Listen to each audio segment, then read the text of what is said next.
The Barrett M82A1 weighs 32 pounds unloaded. Hospital Corpsman second class Sarah Martinez knew this because she'd carried one for 3 miles through Taliban territory, her medical pack still strapped to her back, blood from 3 wounded SEALs still fresh on her hands. What she didn't know, as she set up that stolen rifle on a rocky outcrop overlooking the valley where her team was pinned down, was that she was about to make the longest confirmed kill shot by a Navy medic in military history. A shot that would save 8 lives and change everything she thought she knew about herself. Before we jump back in, tell us where you're tuning in from, and if this story touches you, make sure you're subscribed because tomorrow I've saved something extra special for you. The mountains of eastern Afghanistan had a way of making even the most experienced warriors feel small. In October 2011, the Hindu Kush range stretched endlessly in all directions, its peaks scraping the thin air at altitudes that made every breath a conscious effort. For Sarah Martinez, a 26-year-old medic from San Antonio, Texas, these mountains had become both her workplace and her nightmare. She'd been deployed with SEAL Team 6 for 8 months, long enough to know that in this unforgiving landscape, death came in many forms. IEDs buried in ancient goat paths, snipers hidden in caves carved into cliffsides, and ambushes that could erupt from the silence without warning. Sarah had joined the Navy at 18, driven by a desire to serve and heal rather than harm. Her father, a Vietnam veteran, had initially opposed her decision to join the military, but when she explained her intention to become a corpsman, a medic, he'd reluctantly given his blessing. "Just remember, mija," he'd said in his gravelly voice, shaped by decades of cigarettes and nightmares. In war, sometimes the only way to save a life is to take one. At the time, Sarah had dismissed his words as the bitter wisdom of an old soldier. She was going to save lives, not take them. She was going to be different. 8 months in Afghanistan had taught her that war doesn't care about your intentions. She'd learned to sleep with one eye open, to identify the sound of incoming mortars by their whistle, and to perform emergency surgery in the back of a Humvee racing through hostile territory. She'd saved 17 lives in those 8 months, a fact that would have made her proud if she hadn't also watched 6 good men die despite her best efforts. The weight of those losses sat heavy in her chest, a constant reminder that sometimes being the best medic in the world wasn't enough. The mission that would change everything began like so many others, with intelligence that turned out to be wrong. The target was supposed to be a high-value Taliban commander named Qari Tayyir, reportedly hiding in a compound in the Kunar province. The intelligence suggested minimal resistance. Maybe a dozen fighters, no heavy weapons, definitely no anti-aircraft capabilities. It was supposed to be a quick in-and-out operation, fast rope from helicopters, secure the target, extract, and be back at base in time for chow. Sarah had packed her medical kit with the usual supplies: morphine, bandages, hemostatic agents, and enough trauma equipment to keep a wounded SEAL alive long enough to reach a surgical unit. She'd also packed extra magazines for her M4 carbine, though she'd never had to use more than a few rounds in any engagement. Her role was clear: stay with the wounded, provide medical support, and let the SEALs handle the fighting. It was a system that had worked perfectly for 8 months. The first sign that this mission would be different came during the helicopter approach. As their MH-60 Blackhawk crested a ridgeline, the pilot's voice crackled over the intercom with an edge Sarah had never heard before. Multiple heat signatures in the target area, way more than intelligence suggestive. Through the small window, Sarah could see the compound below, a cluster of mud brick buildings surrounded by high walls. But what made her stomach clench wasn't the compound itself. It was the surrounding terrain, hills and ridgelines in every direction, each one a perfect sniper's nest. If the intelligence was wrong about the number of fighters, what else had they gotten wrong? Lieutenant Commander Jake Morrison gathered his 8-man team around him as the helicopter began its descent. Morrison was a 20-year veteran with graying temples and eyes that had seen too much combat to ever look truly relaxed. "Listen up," he said, his voice cutting through the rotor noise. "Intelligence was light. We're looking at potentially 30-plus hostiles instead of 12. But the mission remains the same: get Tayyir and get out. Martinez," he said, looking directly at Sarah, "you stay with the Overwatch team once we secure the LZ. If things go sideways, we'll need you ready to move fast." Sarah nodded, checking her medical pack one final time. Everything was secure, everything was ready. But as the helicopter flared for landing, she felt something she'd never experienced before, a premonition that this mission would push all of them beyond their limits. The feeling was so strong that she found herself checking her M4 carbine more thoroughly than usual, ensuring the safety was off and a round was chambered. For a medic who had rarely fired her weapon in combat, the gesture felt both foreign and necessary. The landing zone was a flat area, about half a mile from the target compound, surrounded by scattered boulders and scrub vegetation that offered minimal cover. As the team fast-roped from the helicopter, Sarah hit the ground with practiced efficiency, her medical pack secure and her weapon ready. The silence that followed the helicopter's departure was oppressive. No birds, no insects, just the whisper of wind through the rocks. In her experience, such silence usually meant one of two things. Either they were completely alone, or someone was watching them very carefully. The approach to the compound took 40 minutes, with the team moving in a tactical formation designed to minimize exposure while maintaining fields of fire. Sarah moved with Petty Officer First Class Danny Rodriguez, the team's designated marksman, who carried an SR-25 sniper rifle in addition to his standard loadout. Rodriguez had been her closest friend on the team, a quiet professional from New Mexico who shared her love of obscure medical trivia and terrible military coffee. As they picked their way through the rocky terrain, he whispered observations about potential snipers' positions in the surrounding hills. "Too many good spots," Rodriguez murmured, gesturing toward a ridgeline about 800 meters to their east. "If I was setting up an ambush, that's where I'd put my best shooter." Sarah followed his gaze and felt a chill that had nothing to do with the altitude. The ridgeline offered a perfect view of the compound and the surrounding area, including their current position. If someone was up there with a decent rifle and scope, the entire team would be exposed. The compound itself looked exactly like the intelligence photos. Mud brick walls about 10 feet high, a main building with several smaller structures, and a courtyard that was invisible from their current angle.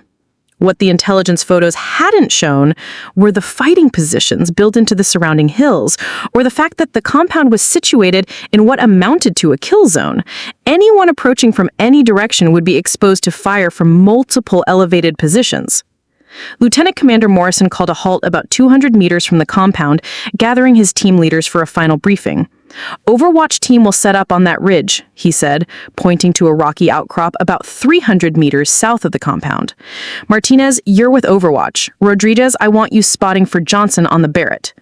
Johnson was the team's primary sniper, a soft-spoken giant from Montana who could put 3 rounds through a quarter at 600 meters.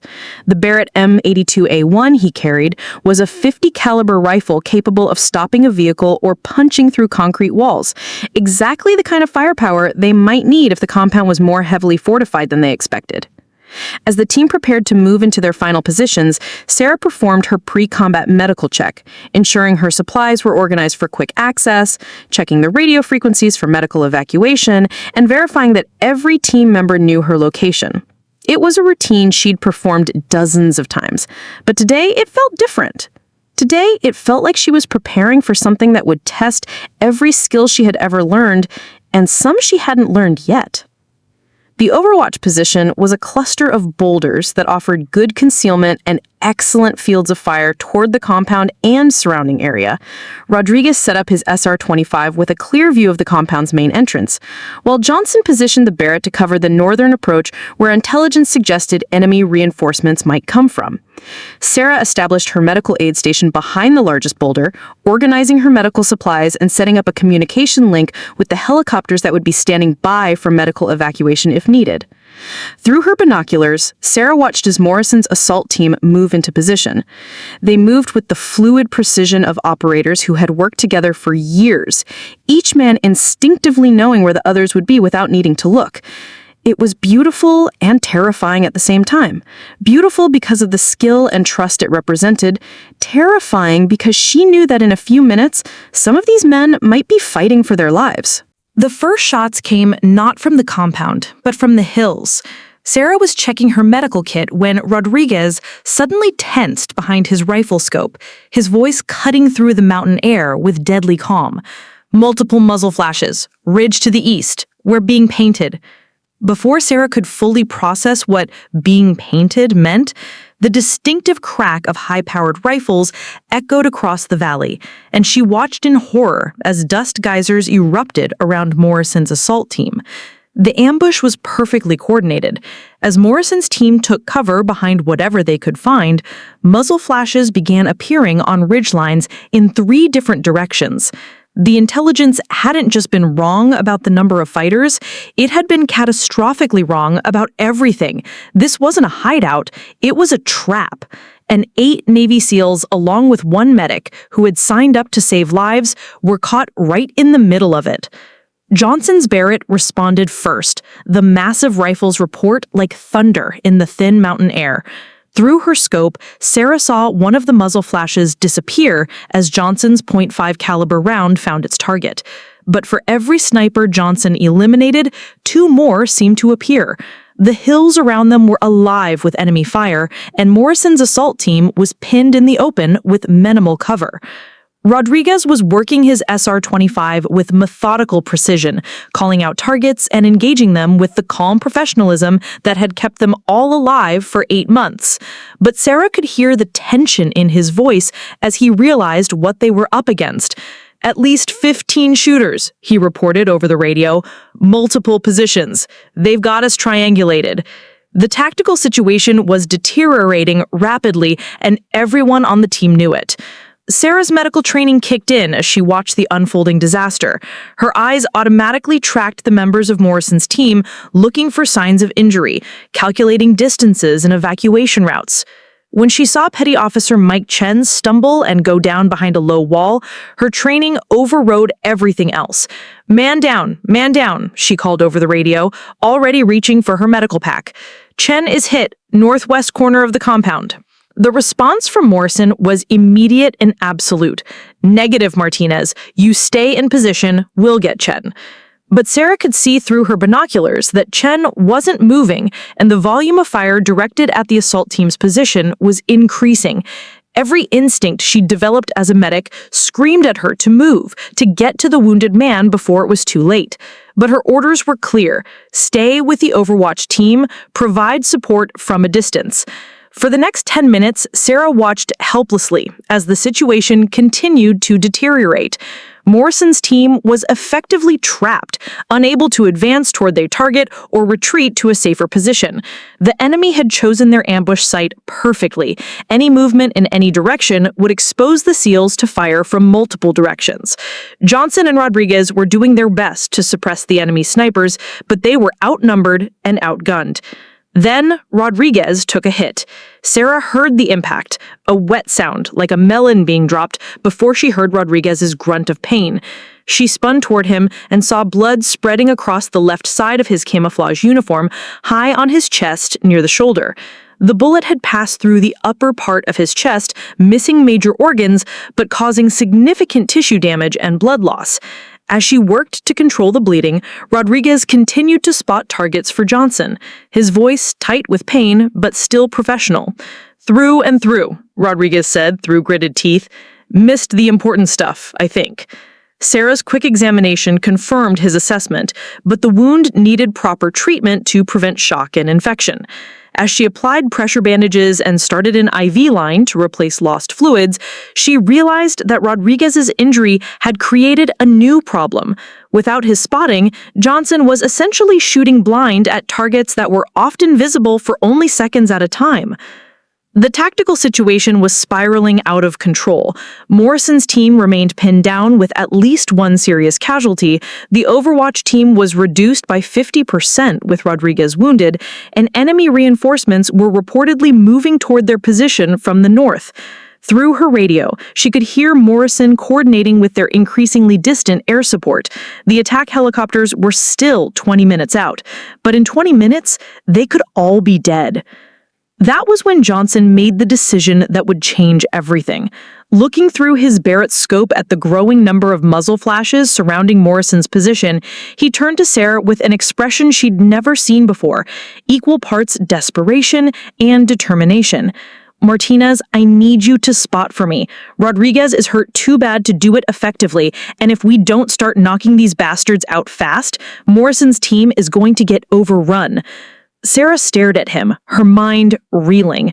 She was a medic, not a sniper. Her job was to save lives, not to help take them. But as she looked through her binoculars at Morrison's team, trapped and increasingly desperate, she realized that sometimes saving lives required making terrible choices. Rodriguez, despite his wound, managed a weak smile.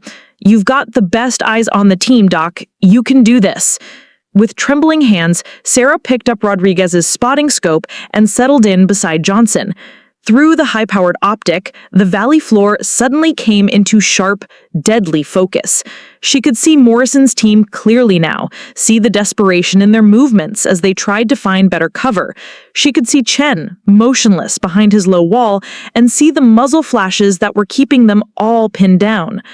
Johnson's voice was calm and professional as he talked her through the basics of spotting, identifying targets, calling ranging windage, and tracking fall of shot. But Sarah barely heard him. All of her attention was focused on the scope, on the faces of the men she'd served with for 8 months, and on the growing certainty that if she didn't help Johnson eliminate those snipers, she'd be treating fatal wounds instead of survivable ones. The first shot she spotted for was a Taliban sniper positioned about 600 meters to the east, in a cave entrance that offered excellent concealment and a perfect field of fire on Morrison's position. Sarah called the range and watched through the scope as Johnson's .5 caliber round turned the cave entrance into a cloud of dust and debris. The muzzle flashes from that position stopped immediately. The second target was more challenging, a sniper team on a ridge about 800 meters to the north, partially concealed behind a rocky outcrop. Sarah found herself automatically calculating wind speed and direction, factors she'd never considered in her medical training, but that suddenly seemed as natural as taking a pulse. Johnson's shot was perfect, and Sarah watched 2 more muzzle flashes disappear from the tactical equation. For 30 minutes, Sarah and Johnson worked together with deadly efficiency. Sarah would identify targets, calculate ranges, and call corrections, while Johnson methodically eliminated the snipers that were keeping Morrison's team pinned down. It was a different kind of medical care, surgical precision applied to the problem of keeping her teammates alive by ensuring their enemies couldn't kill them. But even as they successfully suppressed several sniper positions, Sarah could see that the situation was far from resolved. More enemy fighters were arriving from the north, and Morrison's team was running low on ammunition. Through her radio, she could hear the tension in Morrison's voice as he coordinated with their increasingly distant air support. The attack helicopters were still 20 minutes out, but in 20 minutes, they could all be dead. That was when she noticed the Barrett lying beside Johnson's position. The big sniper had moved to Rodriguez's SR-25 to engage targets at shorter range, leaving the .50 caliber rifle temporarily unmanned. Sarah stared at the weapon, her father's words echoing in her memory. Sometimes the only way to save a life is to take one. She'd spent 8 months in Afghanistan learning to save lives, but she'd never considered that sometimes the most effective way to save lives was to become proficient at ending them. The decision came to her with crystalline clarity. Through her spotting scope, she could see a heavy machine gun position being set up on the northern ridge, a position that would give the enemy a perfect field of fire on Morrison's escape route. Johnson was engaged with targets to the east and couldn't shift to address the new threat. Rodriguez was wounded and couldn't effectively engage targets at that range. If that machine gun became operational, Morrison's entire team would be cut off with no hope of extraction. Sarah Martinez, Hospital Corpsman 2nd Class, United States Navy, reached for the Barrett M82A1 with steady hands. The rifle felt impossibly heavy as she positioned it and settled behind the scope, but her movements were sure and deliberate. Through the powerful optic, she could see the machine gun team clearly, 3 men working to set up what looked like a Soviet-era PKM machine gun. The range was just over 700 meters, well within the Barrett's effective range, but far beyond anything she'd ever attempted. As she settled into a firing position, she felt a strange calm descend over her. All the noise of battle seemed to fade away, leaving just her, the rifle, and the target. Her breathing slowed and steadied, her heart rate dropped to something approaching normal, and her hands became rock steady on the weapon. For the first time since the ambush had begun, she felt like she had some measure of control over the situation.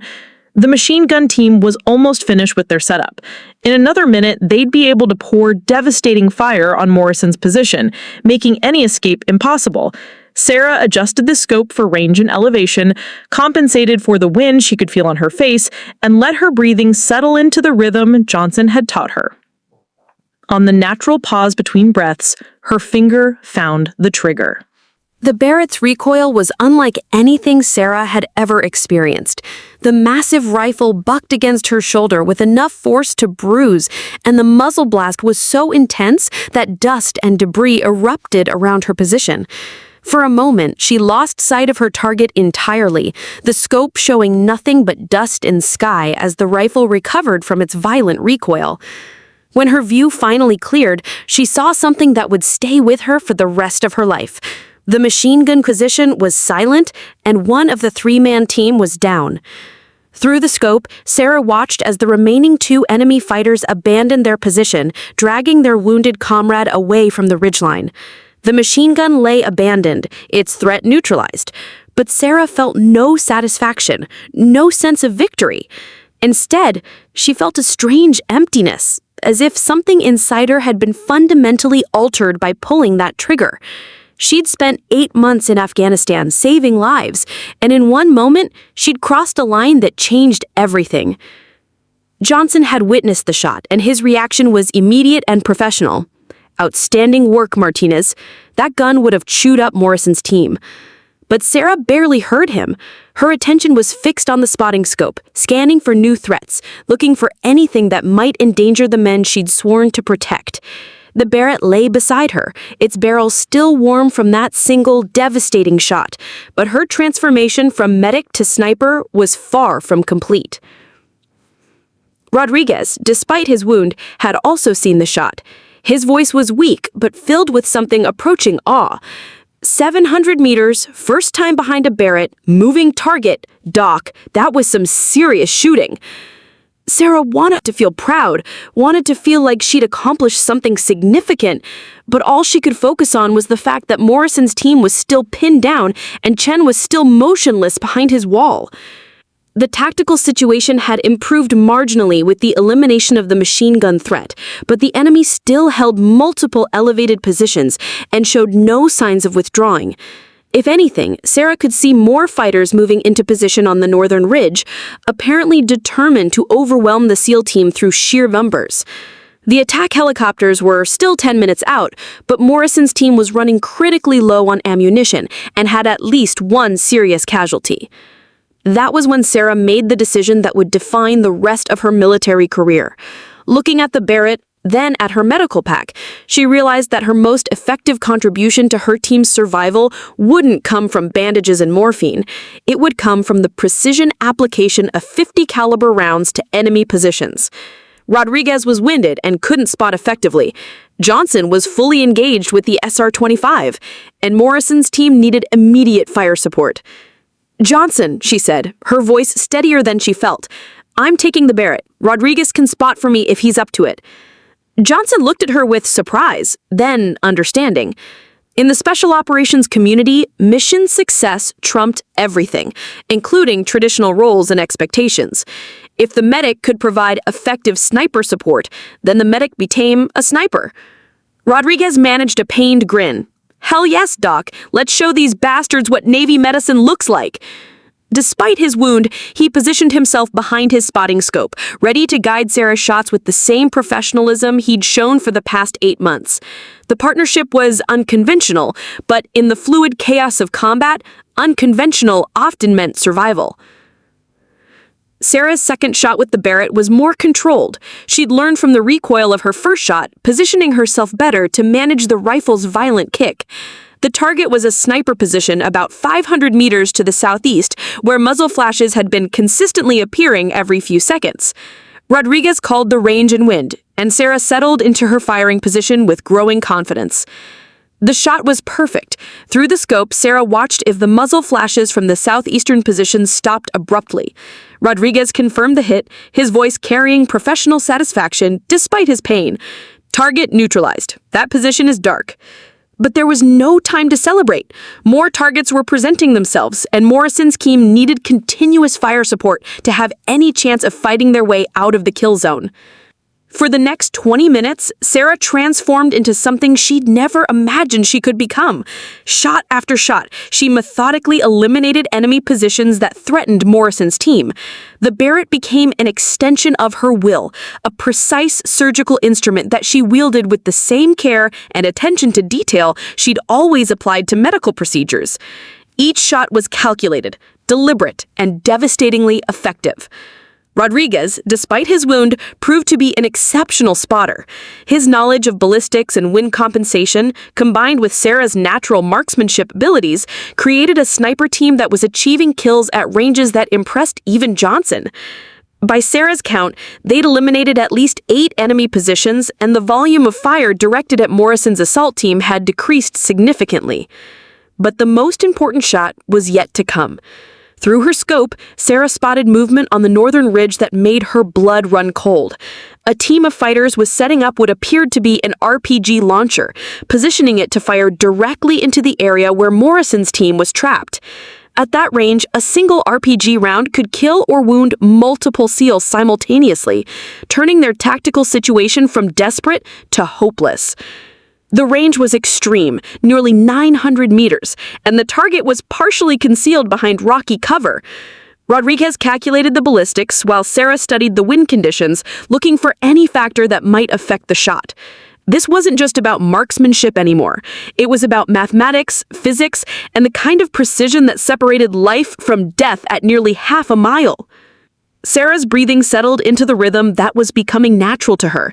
The Barrett felt comfortable now, its weight familiar, its recoil predictable. Through the scope, she could see the RPG team clearly, 3 fighters working to position their weapon for maximum effect against Morrison's team. In perhaps 30 seconds, they'd be ready to fire, and Morrison's team would have no warning and no defense. The shot broke cleanly, the Barrett's recoil no longer surprising her. But this time, Sarah didn't wait for the rifle to settle before looking for her target. She knew, with the certainty that comes from perfect execution, that the shot had been true. When her view finally cleared, the RPG position was silent, and she could see figures retreating from the northern ridge. Rodriguez's confirmation was immediate. Direct hit, RPG team is down. Doc, that was an outstanding piece of shooting. But Sarah was already scanning for new targets. Her transformation from healer to protector now complete. She understood now what her father had tried to tell her. Sometimes the most effective way to save lives was to take them with surgical precision. The sound of rotors in the distance announced the arrival of their air support, but Sarah continued to work with the Barrett, providing cover for Morrison's team as they began their fighting withdrawal from the compound. Each shot was still calculated, still precise, still delivered with the same attention to detail she'd always applied to medical care. The only difference was that instead of stopping bleeding, she was stopping bullets. Johnson, now working exclusively with the SR-25, called out over the noise of approaching helicopters. "Martinez, I count at least 12 confirmed kills from your position. That's some of the finest shooting I've ever witnessed." But Sarah barely heard him. Her attention was focused entirely on ensuring that Morrison's team reached their extraction point alive. As the attack helicopters began their devastating runs on the remaining enemy positions, Sarah finally allowed herself to lower the Barrett. Her shoulder ached from the rifle's repeated recoil.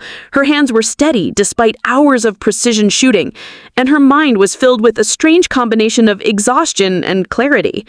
She'd fired 17 rounds from the Barrett, and according to Rodriguez's count, 14 of those rounds had found their targets. Morrison's team reached the extraction point with all members alive, though Chen would need immediate medical attention for his wounds. As Sarah finally returned to her primary role as a medic, treating Rodriguez's shoulder wound and preparing for Chen's evacuation, she realized that something fundamental had changed in her understanding of what it meant to serve others. She'd always believed that her role was to heal, but today she'd learned that sometimes healing required eliminating the source of harm. The extraction helicopters were inbound, and the tactical situation was finally under control. But as Sarah packed her medical supplies alongside the Barrett that had become her most effective tool for saving lives, she knew that she'd crossed a threshold that couldn't be uncrossed. She'd become something new, a warrior healer who understood that sometimes the most effective medicine came from the barrel of a rifle. The extraction helicopters arrived like mechanical angels against the blood-red sunset of the Afghan mountains. Sarah watched through her scope as two MH-60 Blackhawks approached the landing zone, their door gunners already scanning for threats as they prepared to retrieve a team that had been written off as lost just hours earlier. But as she prepared to abandon her sniper position and return to her medical duties, Sarah realized that she was no longer the same person who had fast-roped into this valley that morning. The Barrett M82A1 lay beside her, its barrel still warm from 17 rounds of precision fire. 17 shots, 14 confirmed kills, and 8 Navy SEALs who were going home alive because she'd learned to kill with surgical precision. As she shouldered the massive rifle alongside her medical pack, Sarah felt the weight of both her old identity and her new one. She was still a medic. Chen's survival would depend on her medical skills during the flight back to base, but she was also something else now, something she didn't yet have a name for. Rodriguez, despite his shoulder wound, helped her secure the Barrett for transport. His face was pale from blood loss, but his eyes held a respect that hadn't been there 12 hours ago. "Doc," he said quietly, "what you did today, that wasn't just good shooting, that was warfare at its finest. You became something those mountains needed you to become." Sarah nodded, but she wasn't sure she was ready to accept what she'd become. The weight of those 14 lives sat heavy in her chest, right alongside the relief of knowing that Morrison's team was alive. The extraction itself was chaotic but successful. Morrison's team reached the landing zone with Chen unconscious but alive, his vital signs stable thanks to the field aid he'd received from other team members. As the helicopters lifted off, Sarah immediately went to work on Chen, establishing IV lines and monitoring his condition while the aircraft climbed away from the ambush site. Her medical training took over completely, pushing aside the memory of crosshairs and confirmed kills in favor of pulse rates and blood pressure readings. But even as she worked to save Chen's life, Sarah couldn't shake the image of that machine gun team she'd eliminated with her first shot from the Barrett. 3 men who had been alive that morning and were dead because she'd pulled a trigger. The rational part of her mind knew that those same men would have killed Morrison's entire team if she hadn't acted, but knowing something intellectually and accepting it emotionally were two different things. She'd crossed a line that she'd never expected to cross, and there was no going back. During the flight to the forward operating base, Johnson sat beside her as she worked on Chen. The big sniper watched her hands as she monitored vital signs and adjusted IV drips, the same hands that had just delivered some of the finest precision shooting he'd ever witnessed. "You know," Johnson said quietly, "I've been a sniper for 8 years, and I've never seen anyone adapt to long-range shooting like you did today. Natural talent like that is rare." Sarah looked up from Chen's unconscious form, her hands still working automatically to maintain his IV line. "I'm a medic, Johnson. What happened today, that was an emergency situation. When we get back to base, I go back to being a medic." But even as she said the words, Sarah knew they weren't entirely true. Something had awakened in her during those desperate hours behind the Barrett. Something that wouldn't easily go back to sleep. The forward operating base was a collection of temporary structures surrounded by concrete barriers and razor wire carved out of the hostile Afghan landscape through sheer determination and superior firepower. As the helicopters touched down, Sarah's attention was immediately focused on getting Chen to the surgical unit where Army doctors could provide the kind of care that would save his life. But even as she transferred her patient and briefed the surgical team on his condition, she was aware of the Barrett slung across her back and the questions it would inevitably raise. Lieutenant Commander Morrison found her in the medical tent 2 hours later, after Chen had been stabilized and Rodriguez's shoulder wound had been properly treated. Morrison's face carried the kind of exhaustion that comes from leading men through impossible situations, but his eyes held something else, a mixture of gratitude and curiosity that Sarah had never seen before. "Martinez," Morrison said, settling into a chair beside her cot, "I need to debrief what happened out there today. According to Johnson and Rodriguez, you achieved 14 confirmed kills with a weapon you'd never fired before in combat. Is that accurate?" Sarah nodded, suddenly feeling very tired. The adrenaline that had sustained her through the firefight was gone, leaving behind a bone-deep weariness and a confusion about what she'd become. Morrison's debriefing was thorough and professional, covering every aspect of the engagement from her first shot at the machine gun team to her final rounds providing cover during the extraction. As she recounted the tactical details, she found herself speaking in the language of warfare. Ranges, windage, confirmed kills, target acquisition. When had she learned to speak like a sniper instead of a medic? "What you did today," Morrison said when the formal debriefing was complete, "saved 8 lives. My team should have been wiped out in that kill zone, but your precision fire support gave us the edge we needed to fight our way out. That kind of performance doesn't go unnoticed." Sarah waited, sensing that Morrison had more to say. Command is going to want to know about this. A medic who can shoot like that? That's a capability they're going to be very interested in further developing. The implications of Morrison's words hit Sarah like a physical blow. She joined the Navy to save lives, not to become a precision killer. But the reality of what she had accomplished was undeniable. She had saved more lives in 4 hours behind a sniper rifle than she had saved in 8 months as a traditional combat medic. The moral complexity of that realization left her feeling lost and uncertain about her future.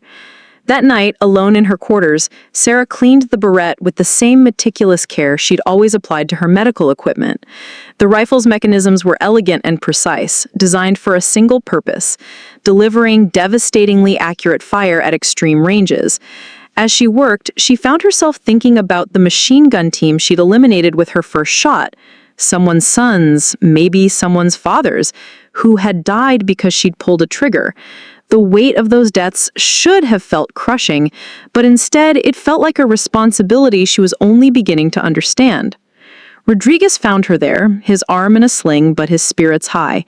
"Can't sleep either?" he asked, settling onto his cot across from hers. "First time killing someone always messes with your head, even when you know it was the right thing to do." Sarah looked up from the Barrett, surprised by his directness. "How do you deal with it?" she asked quietly. "How do you reconcile taking lives with everything we're supposed to stand for?" Rodriguez was quiet for a long moment, staring at the ceiling of their temporary quarters. When he finally spoke, his voice carried the weight of experience and hard-won wisdom. "You remember why you pulled the trigger," he said.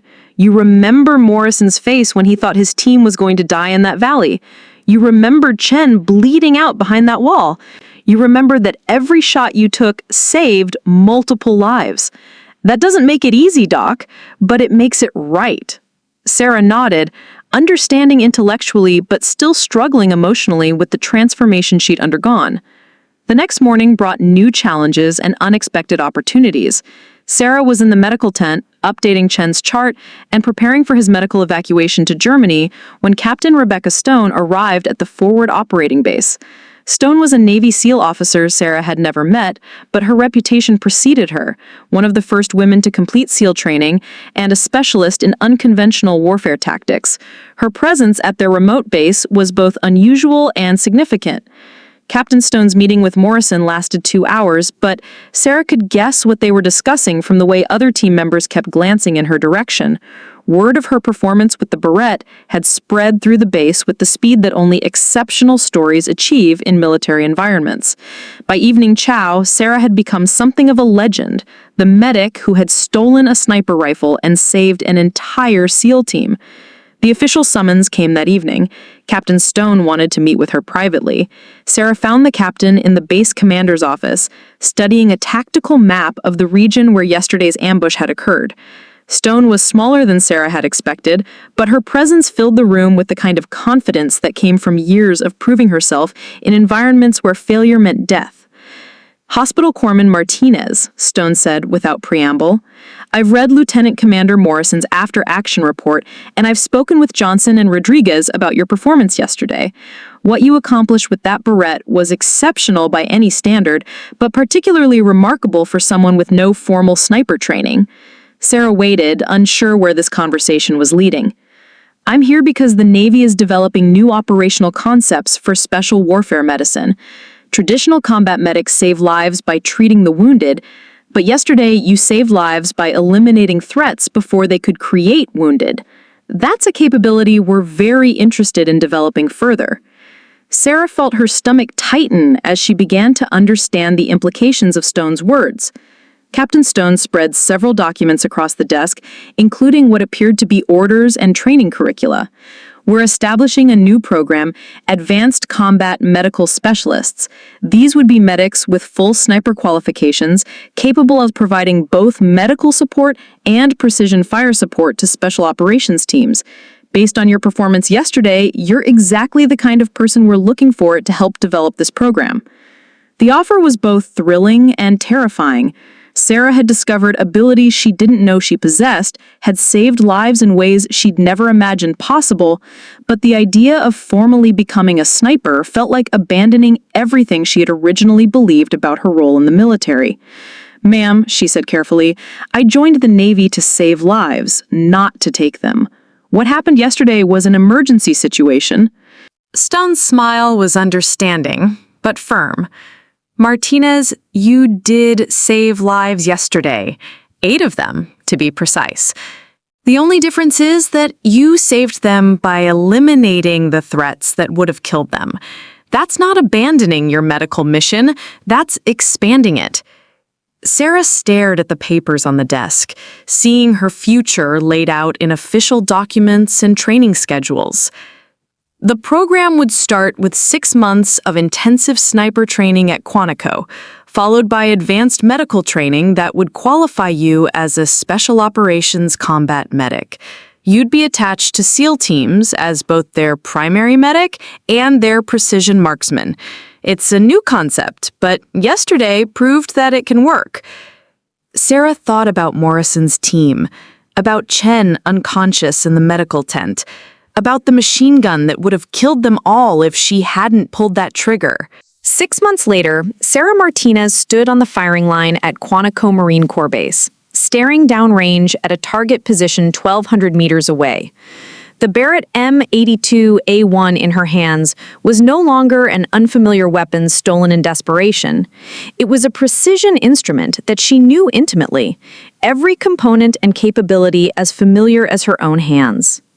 The target at the far end of the range was barely visible to the naked eye, but through her scope, she could see it clearly, a silhouette representing an enemy sniper who threatened American lives. The transformation from combat medic to precision marksman had been more challenging than Sarah had ever imagined. The physical demands of sniper training had pushed her to limits she didn't know she possessed. Long hours in uncomfortable positions, carrying heavy equipment across difficult terrain, maintaining steady breathing and heart rate under extreme stress. But the mental demands had been even greater, requiring her to fundamentally change how she thought about her role as a protector of life. Master Gunnery Sergeant Tom Harris, her primary instructor, had been initially skeptical about training a Navy medic to become a sniper. Harris was a Marine Corps legend, with confirmed kills spanning 3 decades of conflict, and he'd never worked with a student who approached marksmanship from a medical perspective. But Sarah's unique background had proven to be an advantage rather than a hindrance. Her understanding of anatomy made her devastatingly effective at placing shots for maximum stopping power, and her medical training in precise, life-or-death decision-making translated perfectly to the split-second calculations required for long-range shooting. "Martinez," Harris called out as she settled into her firing position, "this is your final qualification shoot. 12 targets at ranges from 800 to 1,500 meters, varying wind conditions, time limit of 15 minutes. You need 11 hits to pass, but I know you can do better than that. Sarah nodded, her breathing already settling into the rhythm that had become second nature over 6 months of intensive training. The first target was at 800 meters, a relatively straightforward shot in minimal wind. Sarah's breathing steadied, her heartbeat slowed, and the world narrowed to the relationship between her crosshairs and the distant target. The Barrett's recoil was now as familiar as a heartbeat, and she didn't need to see the target fall to know she'd achieved a perfect hit. Target 1, eliminated. Preparing and narrating the story took us a lot of time, so if you are enjoying it, subscribe to our channel. It means a lot to us. Now, back to the story. By the time Sarah reached target 12, she'd achieved something that impressed even Harris. 12 hits in 11 minutes, with several shots that represented textbook examples of long-range marksmanship.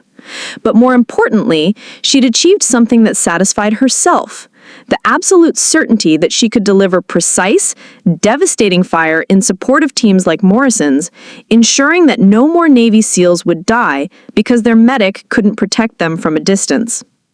The advanced medical training that followed her sniper qualification was equally intensive, but more familiar.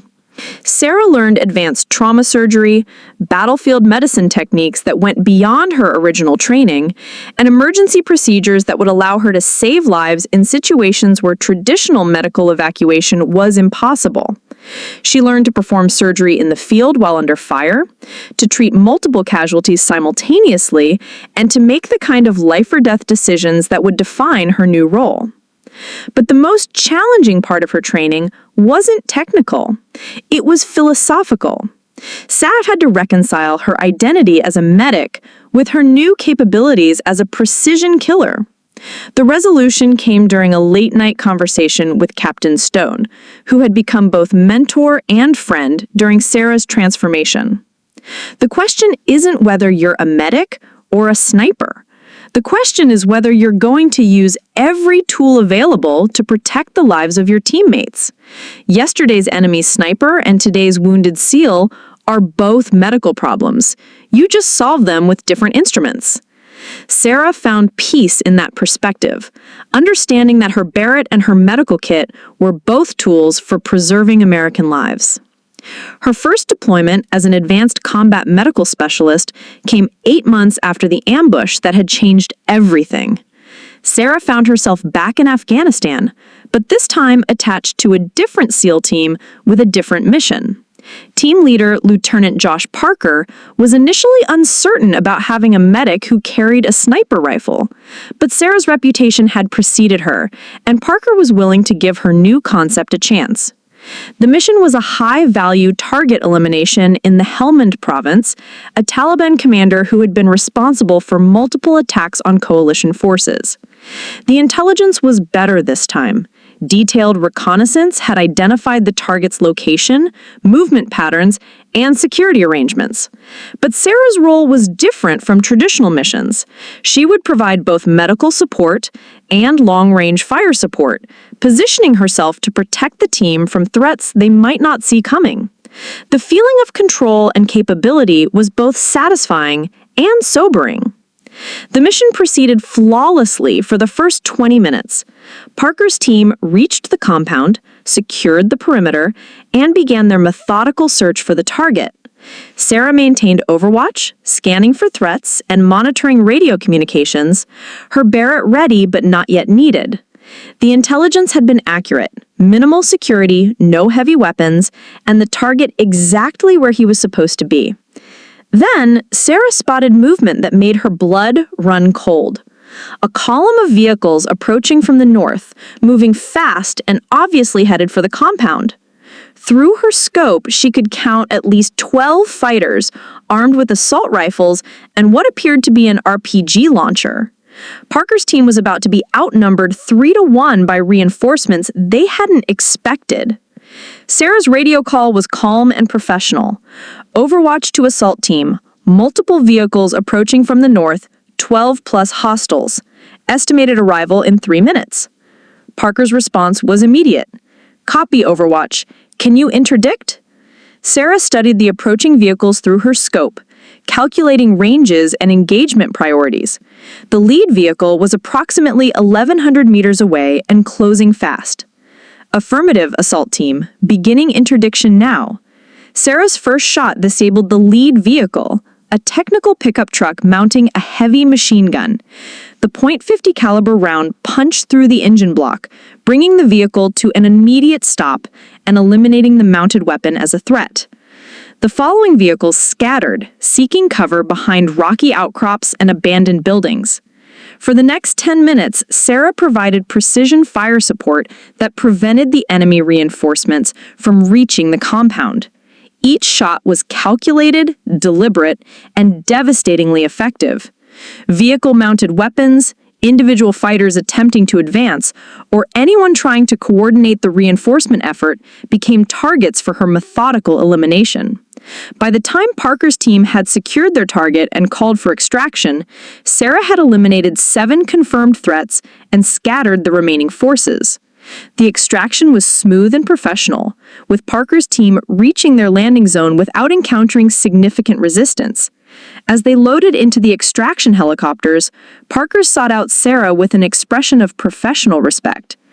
"Outstanding work, Martinez.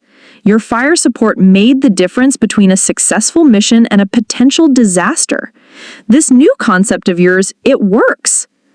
But Sarah's most defining moment as an advanced combat medical specialist came 3 weeks later, during a mission that would test both sides of her dual training. Parker's team was tasked with extracting a CIA operative who had been wounded and trapped behind enemy lines, a mission that would require both Sarah's medical skills and her precision marksmanship abilities. The operative, codenamed Phoenix, had been shot during a reconnaissance mission and was holed up in an abandoned building surrounded by Taliban fighters. The extraction had to be conducted quickly. Phoenix was losing blood and wouldn't survive more than a few hours without medical attention. But the building was situated in terrain that favored the defenders, with multiple elevated positions and clear fields of fire on any approaching force. Sarah's solution was characteristically precise and unconventional.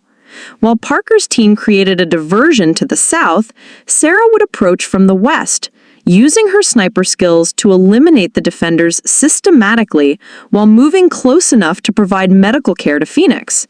It was a plan that required perfect execution of both her military specialties, with no room for error in either capacity. The approach took 2 hours, with Sarah moving carefully through terrain that offered minimal concealment. Her Barrett was broken down and carried in her pack, along with her complete medical kit, making her load nearly 60 pounds of equipment. But her training had prepared her for exactly this kind of mission, the marriage of precision marksmanship and combat medicine that defined her new role. Sarah reached her final position just as the sun began to set behind the Afghan mountains, casting long shadows across the valley where Phoenix lay wounded and surrounded. Through her spotting scope, she could see the abandoned building clearly, a 2-story structure with damaged walls that provided both cover and concealment for the trapped CIA operative. But she could also see the Taliban fighters positioned around the building, at least 8 men in carefully chosen positions that would make any rescue attempt extremely costly. The first phase of her mission required the precision marksmanship skills she'd developed over months of intensive training. Sarah assembled her Barrett with practiced efficiency, the familiar weight and balance of the weapon providing a sense of confidence and control. Through her scope, she began the methodical process of identifying targets and calculating engagement priorities. Every fighter she eliminated would reduce the threat to both Phoenix and Parker's extraction team. Her first target was a sniper positioned in a window of a building approximately 400 meters from Phoenix's location. The Taliban marksman had a clear field of fire on the approaches to Phoenix's building and would be able to inflict casualties on any rescue team. Sarah's shot was perfect, a single .50 caliber round that eliminated the threat instantly and silently announced to the remaining fighters that they were no longer the hunters. The second target was a machine gun team positioned behind a low wall with an excellent view of the area around Phoenix's building. Sarah's shot disabled the weapon and scattered the team, removing another significant threat to the extraction operation. But with each shot, she was revealing her own position, and she could see the remaining fighters beginning to search for her location. Working with deadly efficiency, Sarah eliminated 3 more targets before the Taliban fighters began to coordinate their response to her precision fire. By then, Parker's team was moving into position for the final assault on Phoenix's building, and Sarah's role was about to shift from sniper to combat medic. She broke down the Barrett and secured it in her pack, then began her approach to Phoenix's location with her medical kit ready. The transition from long-range precision fire to close-quarters medical care happened in less than 5 minutes. Sarah moved through the Taliban positions she'd just cleared, reaching Phoenix's building as Parker's team secured the perimeter. Inside, she found the CIA operative conscious but weak from blood loss, with a gunshot wound to the abdomen that required immediate attention to prevent fatal hemorrhaging. Phoenix was a woman approximately Sarah's age, with the kind of calm professionalism that comes from years of operating in hostile territory. Despite her wound, Phoenix was alert and tracking the tactical situation around her. "You must be the medic sniper I've heard about," she said weakly as Sarah began her assessment. "Glad you're as good as advertised." Sarah's medical evaluation revealed that Phoenix had been shot with a high-velocity rifle round that had passed through her abdomen, causing significant internal damage, but miraculously missing major organs. The wound required surgical intervention that was beyond what could be provided in the field, but Sarah could stabilize Phoenix long enough to reach a surgical facility. Working quickly, she established IV access, administered pain medication, and applied pressure dressings to control external bleeding. But their medical work was interrupted by the sound of approaching vehicles. Through the damaged walls of the building, Sarah could see dust clouds indicating that enemy reinforcements were approaching their position. Parker's radio call confirmed her assessment. "Multiple vehicles inbound from the east, estimated 12+ hostiles. We need to move now." The extraction became a running gunfight through the narrow streets of the abandoned village. Sarah found herself in the unfamiliar position of providing medical care while under fire, supporting Phoenix's way as they moved toward the extraction point while Parker's team engaged pursuing Taliban fighters. Her training had prepared for this scenario, but the reality was more challenging than any simulation. Halfway to the extraction point, Phoenix collapsed from blood loss and shock. Sarah made the decision that would define her understanding of her dual role. She set up a defensive position in a partially destroyed building, assembled her Barrett, and began providing precision fire support for Parker's team while simultaneously working to save Phoenix's life. For 20 minutes, she alternated between her rifle and her medical kit, eliminating threats and monitoring vital signs in a deadly ballet that showcased everything she'd learned about the marriage of warfare and medicine. The extraction helicopters arrived just as Sarah was running low on both ammunition and medical supplies. Phoenix was stable but unconscious, her vital signs holding steady thanks to Sarah's field treatment. As they loaded into the aircraft, Parker looked at Sarah with an expression that combined professional respect with something approaching awe. "Martinez," he said over the rotor noise, "what you did back there, managing medical care and fire support simultaneously, that's going to rewrite the book on special operations medicine." Sarah nodded, but her attention was focused on Phoenix's pulse and breathing. She'd proven that the concept of the warrior medic could work, but the mission wouldn't be successful until Phoenix survived her surgery. Phoenix did survive, recovering fully thanks to Sarah's field treatment and the surgical team at Bagram Air Base. But more importantly, Sarah's performance during the extraction mission established the Advanced Combat Medical Specialist program as a legitimate and valuable addition to special operations capabilities. Word of her success spread through the special operations community, and similar programs began development in other branches of the military. The moral questions that had plagued Sarah since her first kills in that Afghan valley had finally been resolved. She understood now that her role wasn't to choose between healing and harming, it was to use every skill at her disposal to protect the lives of those who trusted her. Whether that meant stopping bleeding with bandages or stopping bullets with precision rifle fire, the mission remained the same: bring everyone home alive. 3 months later, Sarah found herself back in the United States, serving as an instructor in the Advanced Combat Medical Specialist program she had helped create. Student medics came to Quantico to learn the skills she had discovered through necessity and developed through training: the ability to save lives by taking them, to heal through precise application of violence, to be both warrior and caregiver in the complex moral landscape of modern warfare. Standing on the same firing line where she had qualified as a sniper, watching a new class of medics learn to balance scope and stethoscope, she felt a sense of completion that had eluded her since that first desperate shot in the Afghan mountains. She had found her purpose in the marriage of seemingly contradictory skills, becoming something new and necessary in the evolution of military medicine.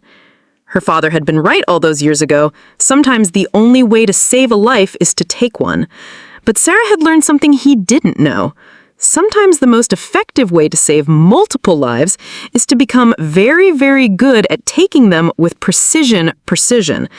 The Barrett M82A1 that she had stolen in desperation had become her most important medical instrument, and she wielded it with the same care and attention to detail she had always applied to healing.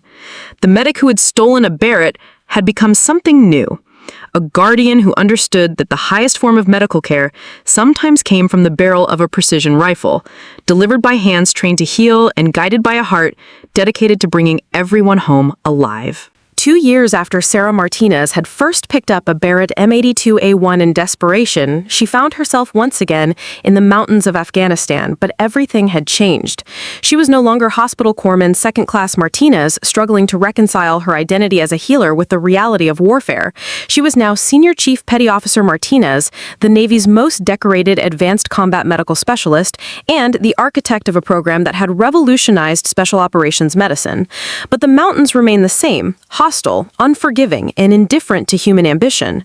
The mission briefing took place in a secure facility at Bagram Air Base, with Sarah facing a room full of officers whose respect she'd earned through 2 years of flawless performance.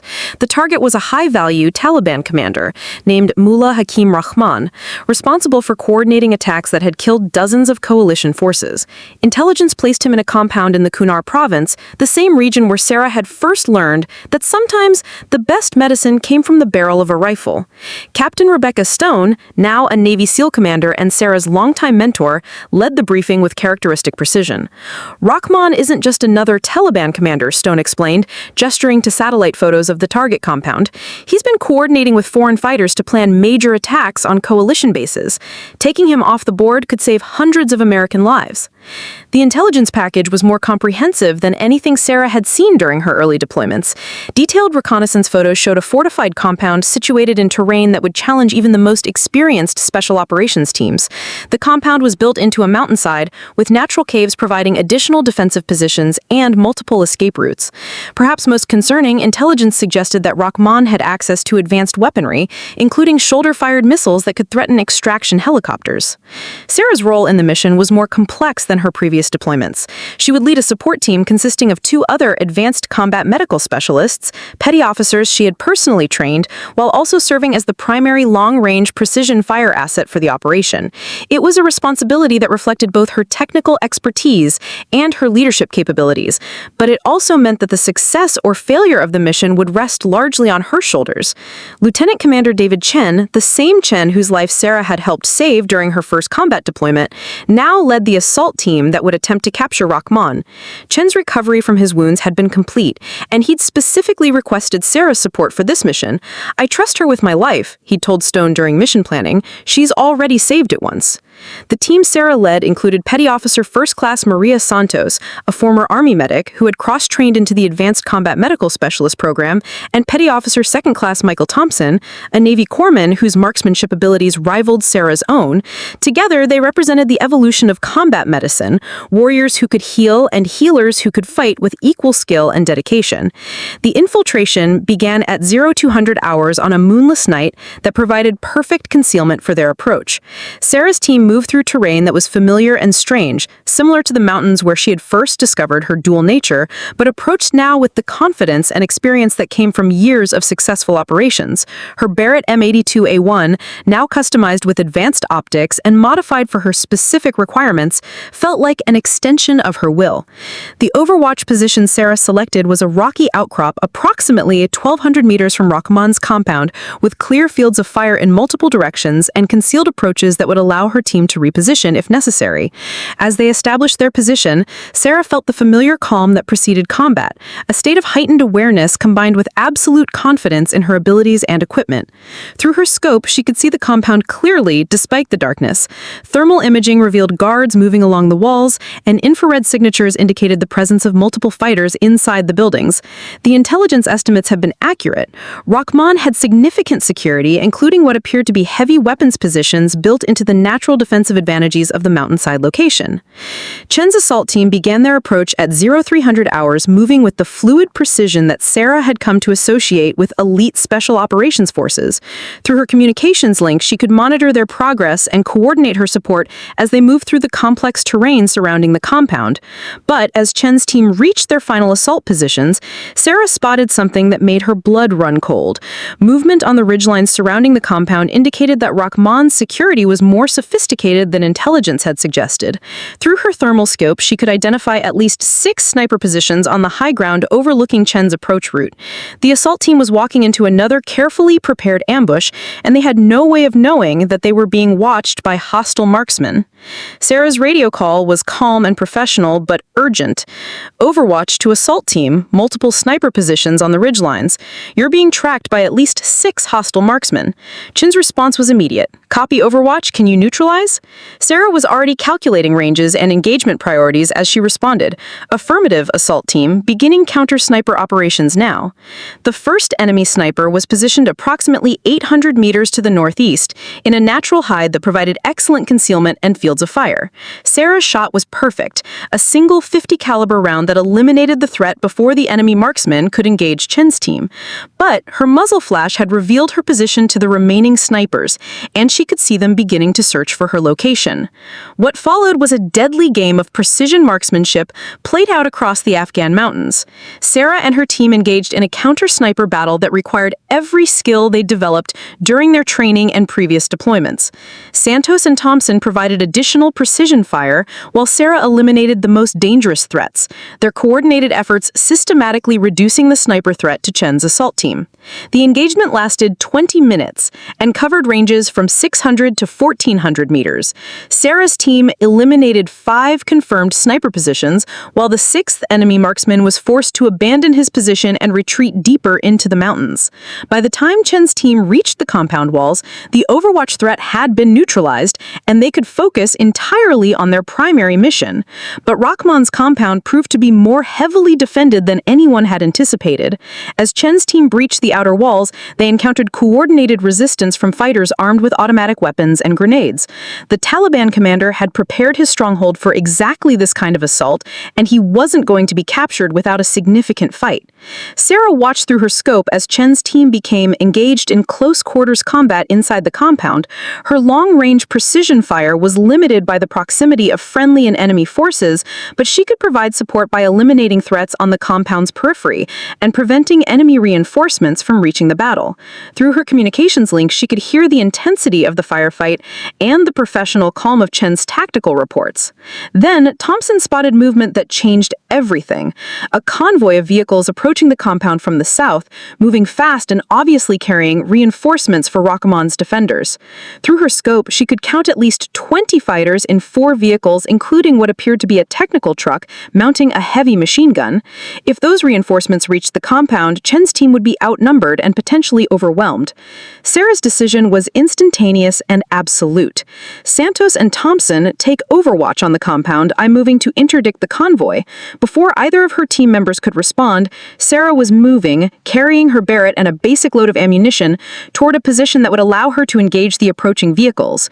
The move would expose her to potential enemy fire, but it was the only way to prevent Chen's team from being overrun. The new position was a narrow ledge approximately 600 meters from the convoy's approach route. She reached it just as the lead vehicle came into view, moving fast along a dirt road that wound through the valley floor. Her first shot disabled the lead vehicle's engine, bringing the convoy to a halt and forcing the fighters to dismount and seek cover. But 20 enemy fighters with automatic weapons represented a significant threat, even scattered and without their vehicles. For the next 30 minutes, Sarah found herself engaged in a one-woman battle against 20 Taliban fighters who were determined to reach Rahman's compound and reinforce its defenders. Her position on the narrow ledge provided excellent fields of fire, but limited cover, and she was dangerously exposed to return fire from multiple directions. But her mission was clear: prevent those reinforcements from reaching Chen's team, regardless of the personal cost. The Barrett performed flawlessly, each shot precisely placed to eliminate threats and disrupt the enemy's attempts to organize their advance. Sarah's 2 years of intensive training and combat experience had made her devastatingly effective at this kind of precision warfare. But she was also acutely aware that she was badly outnumbered and running low on ammunition. Through her radio, she could hear that Chen's team was still engaged in heavy fighting inside the compound, which meant she couldn't abandon her position to seek better cover. Santos and Thompson were providing what support they could from their overwatch position, but their angle of fire on the valley floor was limited by the terrain. Sarah was essentially alone, armed with a single rifle and her determination to ensure that no more Navy SEALs would die because she failed to do her job. The weight of responsibility was crushing, but it was also clarifying. Everything came down to precision, patience, and the absolute refusal to let her teammates down. The Taliban fighters were not inexperienced amateurs. They moved with tactical discipline, using cover effectively, and coordinating their advance towards Sarah's position. But Sarah had advantages they couldn't match: superior optics, better training, and the kind of desperate motivation that comes from knowing that failure would cost the lives of men she'd sworn to protect. Shot after shot, she eliminated threats and forced the remaining fighters to reconsider their approach. By the time Sarah fired her last round from the Barrett, she'd eliminated 12 of the 20 fighters and scattered the rest. But her ammunition was exhausted, and the remaining Taliban fighters had identified her position and were moving to surround her. The tactical situation had become untenable. She was alone, essentially defenseless, and facing multiple enemies who were closing in from different directions. That was when Sarah made the decision that would define not just this mission, but her entire understanding of what it meant to be a warrior healer. Instead of attempting to retreat to a safer position, she picked up her M4 carbine and moved toward the scattered Taliban fighters. If they were determined to reach Rahman's compound, they would have to go through her, and she was going to make that as expensive as possible. The close quarters battle that followed was unlike anything in Sarah's previous experience. Moving through the rocky terrain of the valley floor, she engaged enemy fighters at ranges measured in meters rather than hundreds of meters. Her medical training proved unexpectedly valuable. Her knowledge of anatomy and physiology made her devastatingly effective at placing shots for maximum stopping power, while her understanding of trauma and shock helped her continue fighting despite her own wounds. Because Sarah was wounded in that valley, a Taliban fighter's AK-47 round caught her in the left shoulder, spinning her around and nearly dropping her to the ground. But her training and determination kept her moving, kept her fighting, kept her focused on the mission that had brought her to this remote mountain valley. The wound was painful, but not debilitating, and she had work to finish. The final Taliban fighter was a young man, probably not much older than Sarah herself, who had taken cover behind a boulder about 50 meters from her position.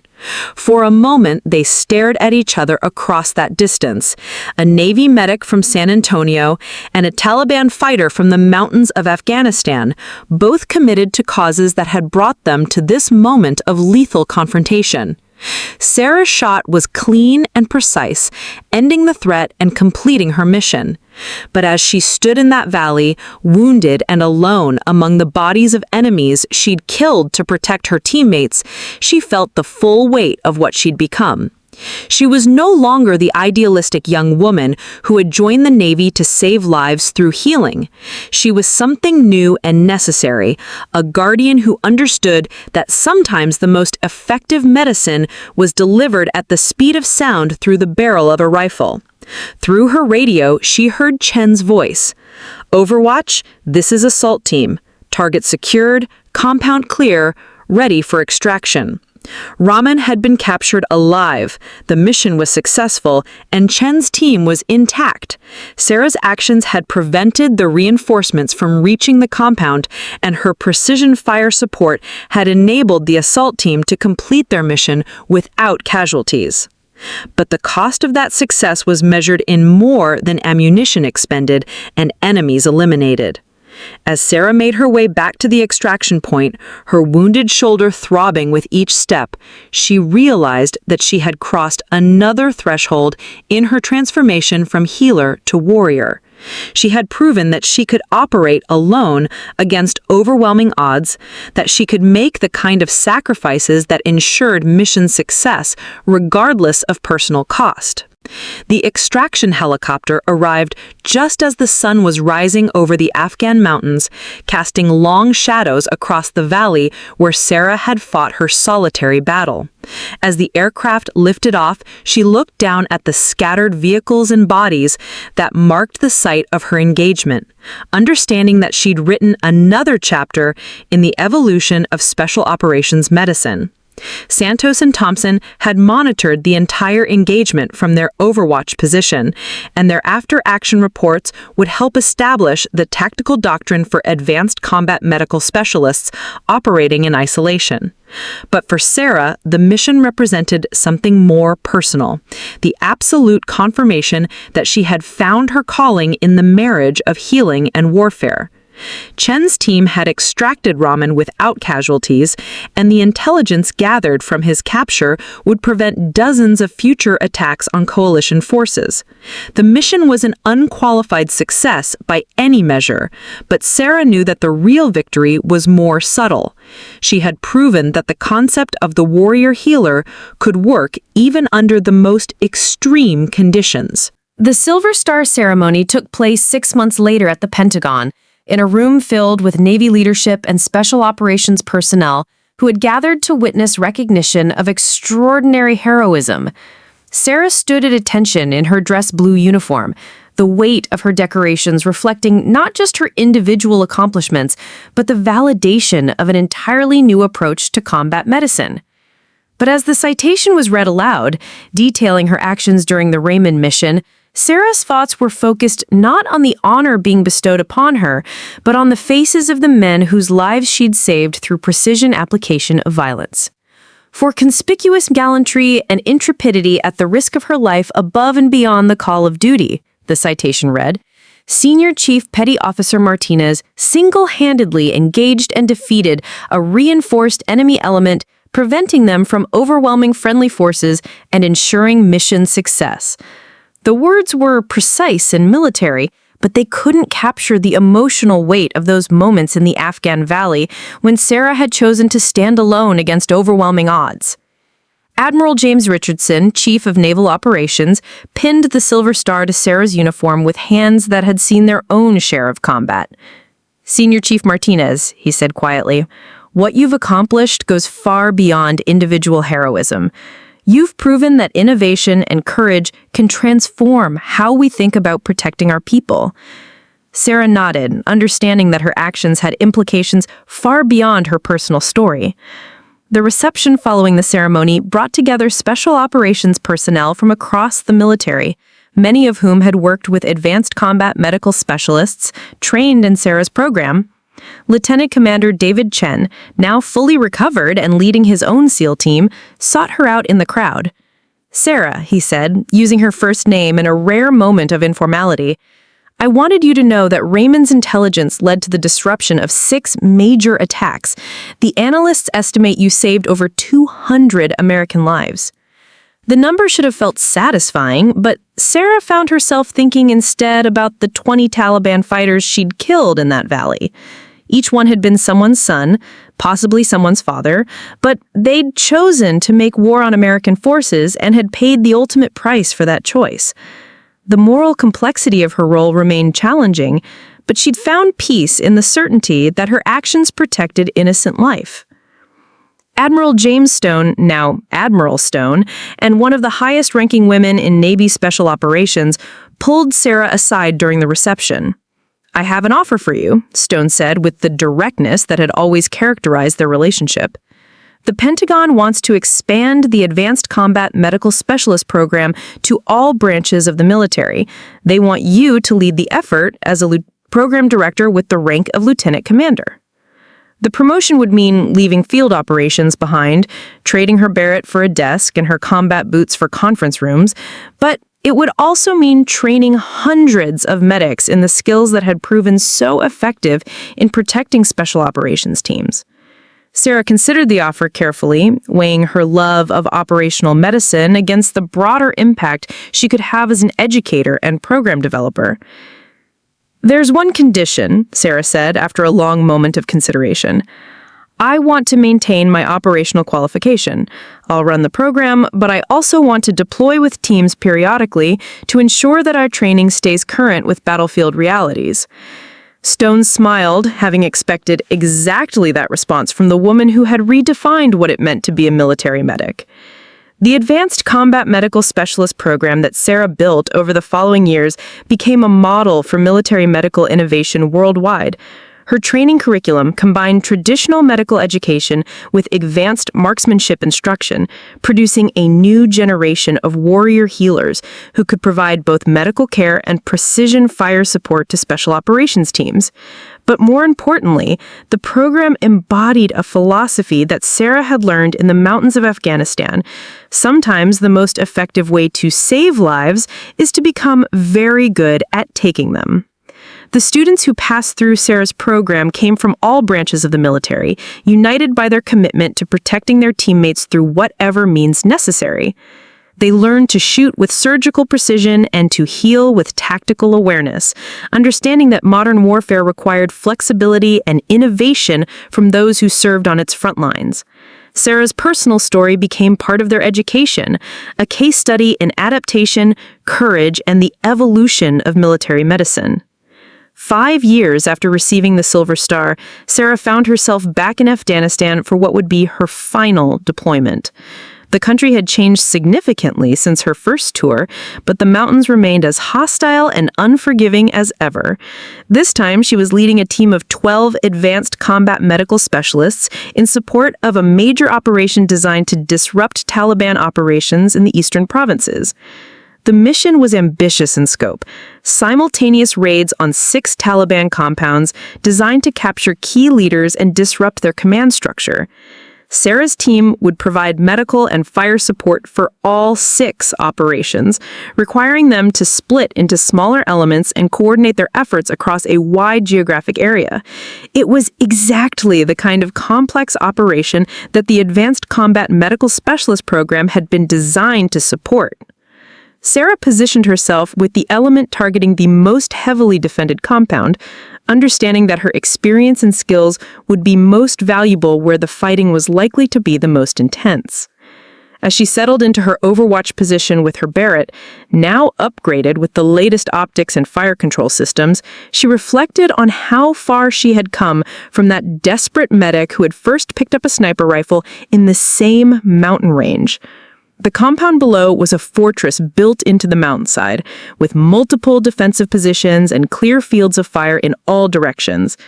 Intelligence estimated it housed over 30 Taliban fighters, including several high-value targets whose capture would significantly impact enemy operations. But Sarah could see that the compound was more heavily defended than intelligence had suggested, with additional fighting positions and what appeared to be crew-served weapons. As the assault teams moved into position, Sarah began her familiar routine of identifying threats and calculating engagement priorities. Through her scope, she could see enemy fighters moving into defensive positions, preparing for the battle they knew was coming. The Taliban had learned from previous encounters with special operations forces, and they'd prepared accordingly. The battle that followed would be Sarah's masterpiece of precision warfare. Over the course of 3 hours, she eliminated 17 confirmed targets at ranges from 400 to 1,300 meters, providing the kind of devastating precision fire support that allowed the assault teams to complete their missions with minimal casualties. Her shooting was flawless, her tactical decisions were perfect, and her leadership of the support elements was exemplary. But more importantly, Sarah's final combat deployment proved that the advanced combat medical specialist concept had evolved beyond her individual capabilities. The other members of her team performed with the same skill and dedication that she had demonstrated years earlier, proving that the program had successfully institutionalized the marriage of healing and warfare that had begun with one desperate medic and a stolen Barrett. The helicopter flight back to base after Sarah's final combat operation gave her time to reflect on the journey that had brought her from an idealistic young medic to the architect of a revolutionary approach to military medicine. Through the window, she could see the Afghan mountains stretching endlessly toward the horizon, their peaks still capped with snow despite the late spring weather. These mountains had been her classroom, her proving ground, and ultimately her laboratory for developing new ways to protect American lives. Sarah's shoulder still ached from the wound she'd received during the Rahman mission 2 years earlier, a permanent reminder of the price that innovation sometimes demanded. But the scar had become something more than a wound. It was a symbol of her transformation from someone who saved lives through healing to someone who saved lives through precise application of violence. The pain reminded her daily that protecting others sometimes required accepting personal cost. The final statistics from her combat deployments were impressive by any standard. 43 confirmed kills with precision rifle fire, over 60 lives saved through direct medical intervention, and 0 fatalities among the special operations teams she'd supported. But Sarah knew that the real measure of her success wasn't in numbers. It was in the faces of the men who would come home to their families because she'd learned to be both warrior and healer. Lieutenant Commander David Chen met her helicopter when it landed at Bagram Air Base, his presence a reminder of how their shared experiences had bonded them beyond the normal relationships between service members. Chen had specifically requested assignment to this final operation, wanting to serve alongside the woman who had saved his life and transformed military medicine. "How does it feel to be done with combat operations?" he asked as they walked away from the landing zone. Sarah considered the question carefully before answering. "It feels like completion," she said finally. "I've proven that the concept works, I've trained the people who will carry it forward, and I've done everything I came here to do. Now it's time to step back and let the next generation take over." But even as she said the words, Sarah knew that part of her would always be connected to the mountains and valleys where she'd discovered her true calling. The transition from operational medicine to program leadership proved to be more challenging than Sarah had anticipated. After years of making life or death decisions in split seconds, the bureaucratic pace of Pentagon meetings and budget discussions felt frustratingly slow. But Sarah understood that lasting change required institutional support, and she threw herself into the administrative work with the same intensity she'd once applied to precision marksmanship.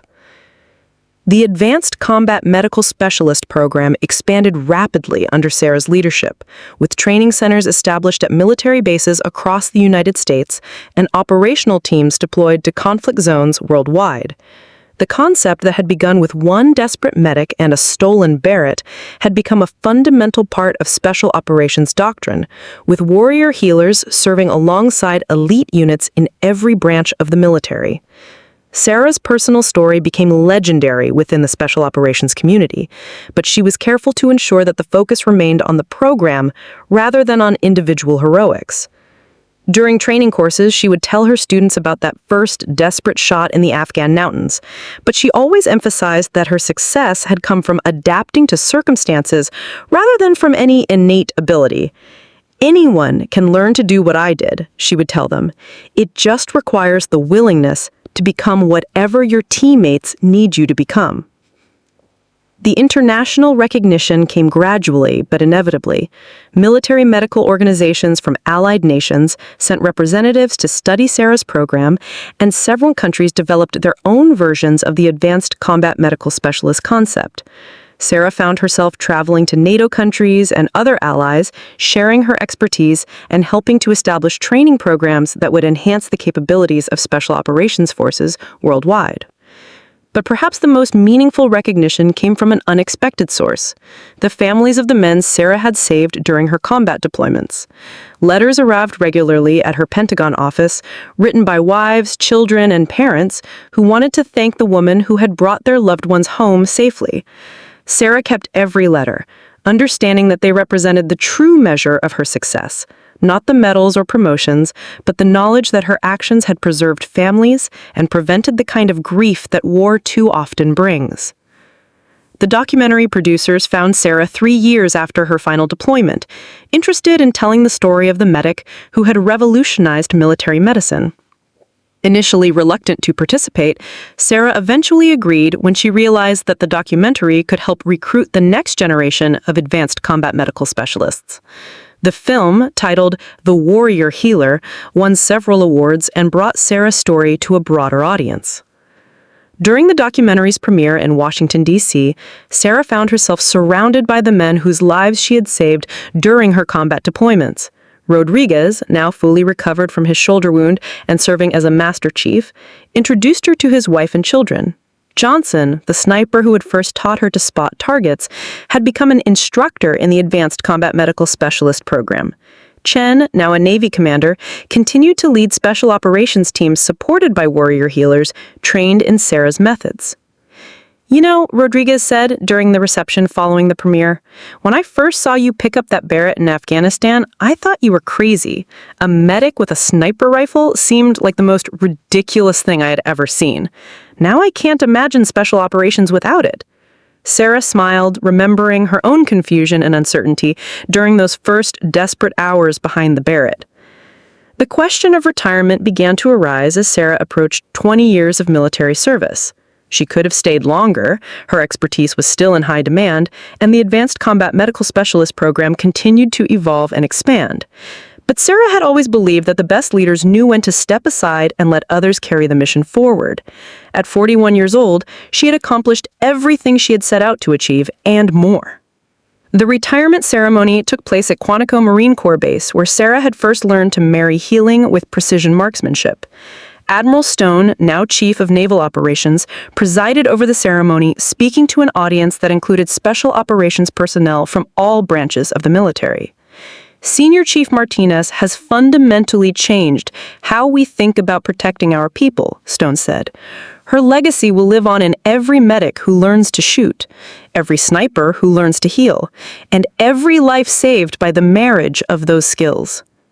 But Sarah's real retirement speech came later, during a private gathering of the advanced combat medical specialists she had trained and led.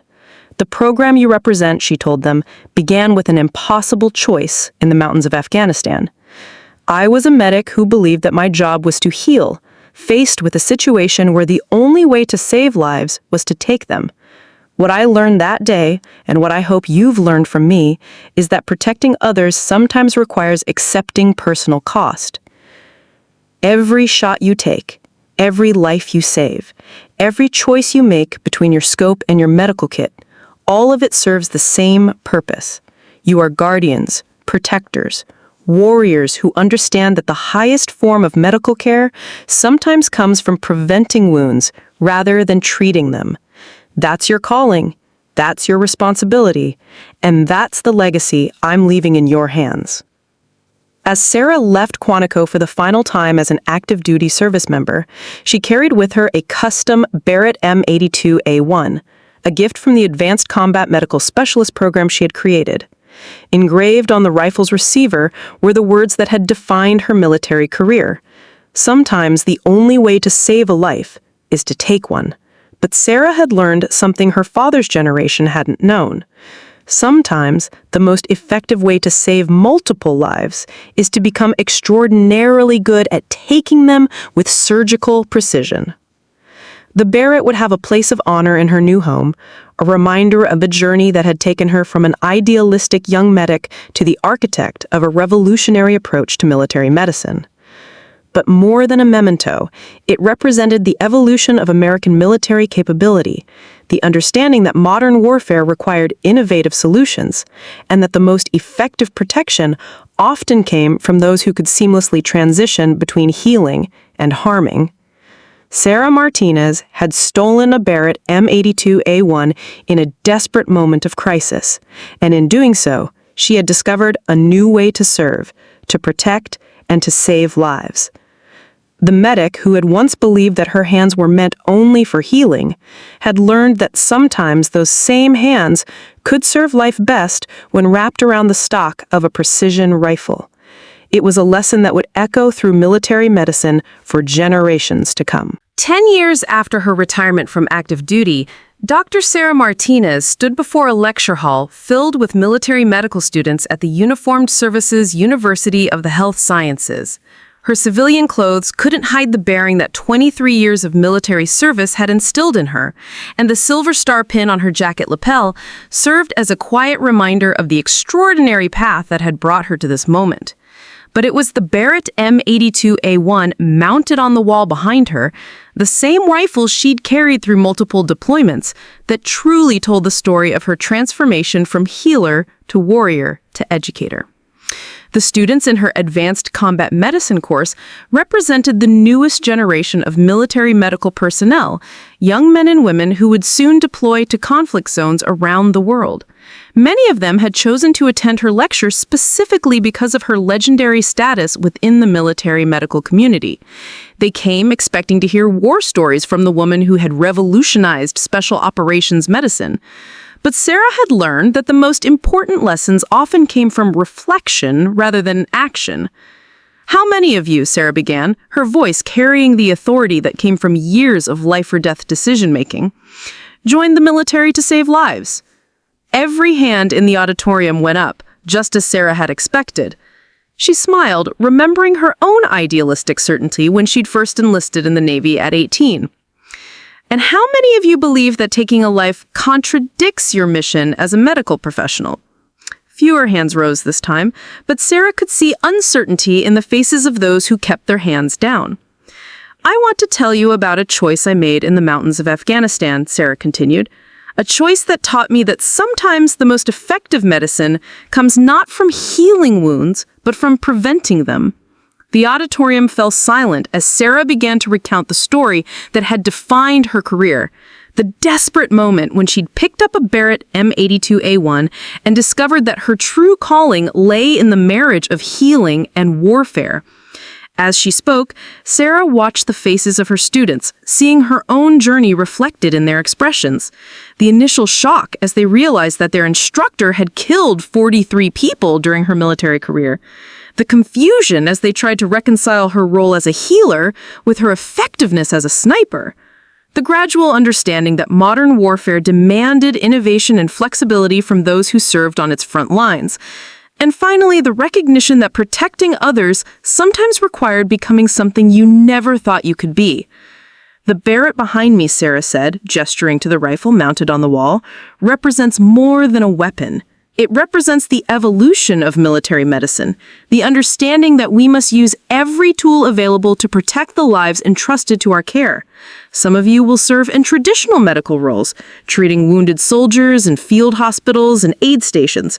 Others will follow a different path, learning that sometimes the best way to prevent casualties is to eliminate the threats that would create them." The Advanced Combat Medical Specialist program that Sarah had created had expanded far beyond her original vision. Now operating in all branches of the U.S. military and adopted by allied nations worldwide, the program had trained over 2,000 warrior healers who served with special operations units across the globe. The doctrine that had begun with one desperate medic and a stolen rifle had become a fundamental part of modern military medicine, saving countless lives through the precise application of violence. During the question and answer period that followed her lecture, a young Navy corpsman raised her hand. "Dr. Martinez, how do you deal with the moral complexity of having saved lives by taking them? How do you reconcile being both a healer and a killer?"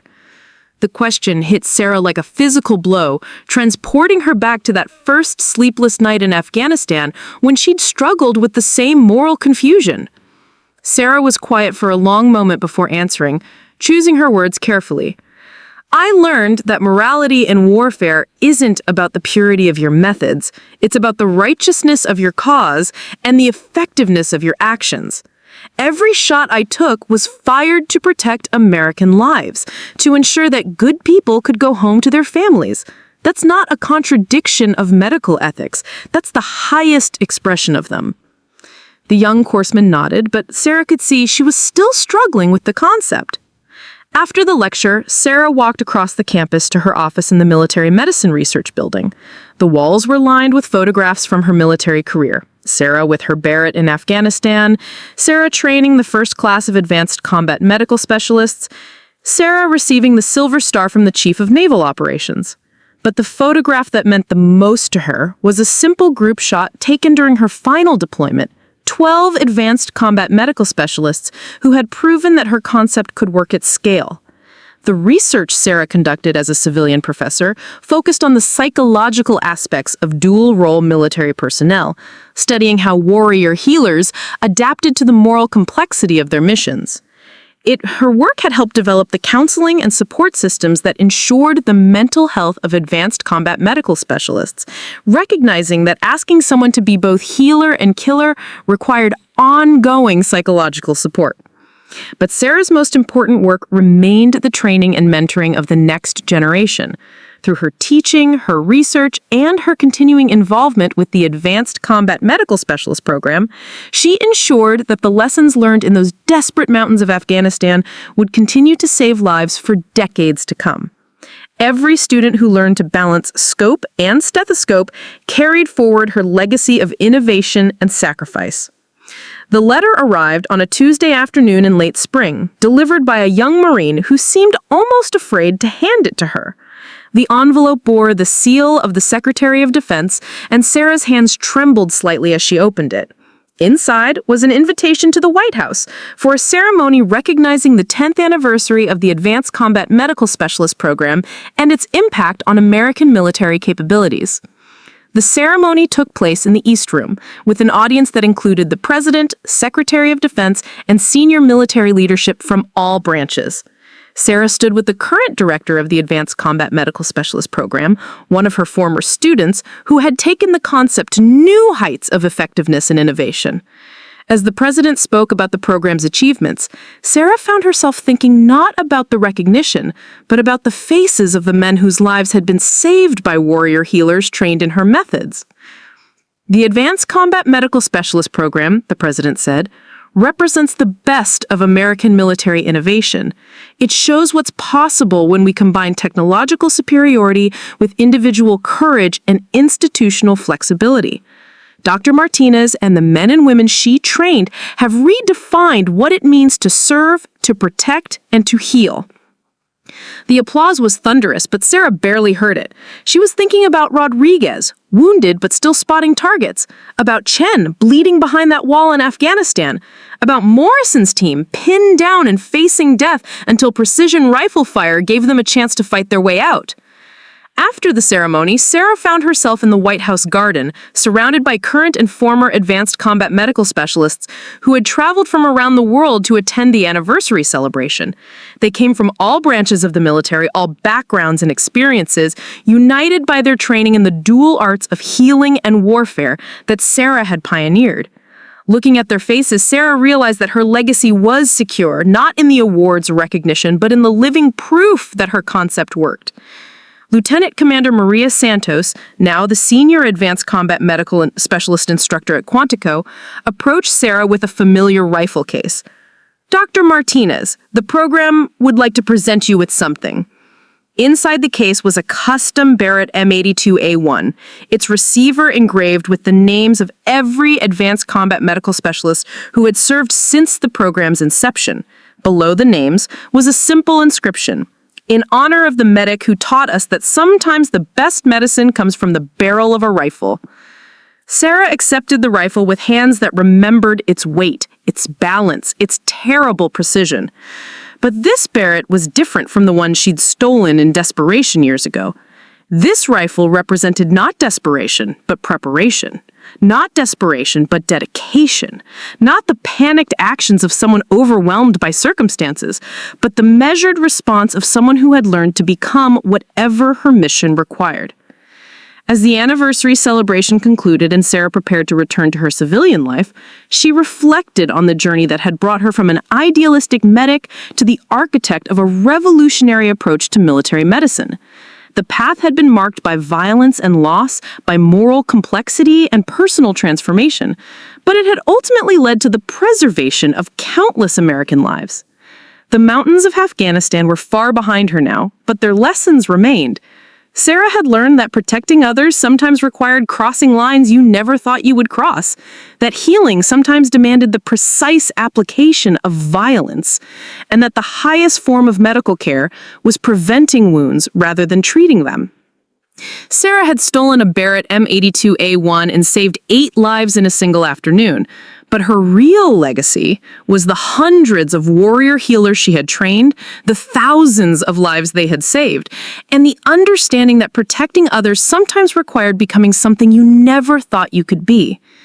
In the end, that was the most important lesson she could teach, that service sometimes demanded transformation, that love sometimes required violence, and that the greatest healing often came from preventing wounds rather than treating them.